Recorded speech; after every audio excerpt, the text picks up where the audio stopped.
জামালপুরে প্রতিবাদ সমাবেশ ও বিক্ষোভ মিছিল করেছে জেলা যুবদল। বৃহস্পতিবার দুপুরে স্টেশন রোড জেলা বিএনপির দলীয় কার্যালয় থেকে এক বিক্ষোভ মিছিল বের হয়ে শহরে দয়াময়ী মোড়ে এসে আলোচনা সভার আয়োজন করা হয়েছে।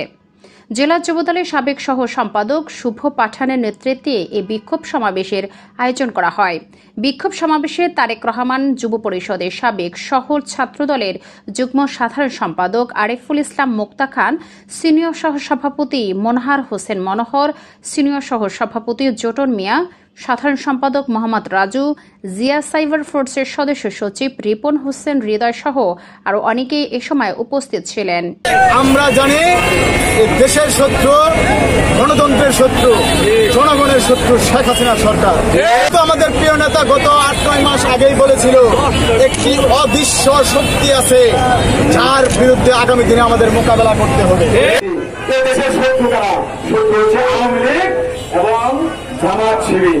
তারা চাই না কখনো এ দেশের জনগণ শান্তিপূর্ণভাবে দুমুঠো খেয়ে বসবাস করুক। চাই কি তারা? কি দরকার আছে? আমাদের প্রিয় নেতা জনাব তারেক রহমান বারবার সকলকে যত আহ্বান জানিয়েছে, আসুন সকলে ঐক্যবদ্ধভাবে একটি শান্তিপূর্ণ, একটি উন্নয়নশীল রাষ্ট্রে পরিণত করি এই দেশকে। কিন্তু সে জায়গায় কেউ আসেন না। আসেন কোন জায়গাতে? ক্ষমতায় যেতে হবে, লোকপাত করে খেতে হবে, ক্ষমতার স্বাদ গ্রহণ করতে হবে। ক্ষমতায় যেতে চান, জনগণের ভোটের মাধ্যমে যান। অনৈতিক কাজের জন্য আমাদের বিএনপির সুনাম নষ্ট হয়, বিএনপির ভাবমূর্তি নষ্ট হয়। এই সকল কর্মকাণ্ডে আমরা কেউ জড়াবো না।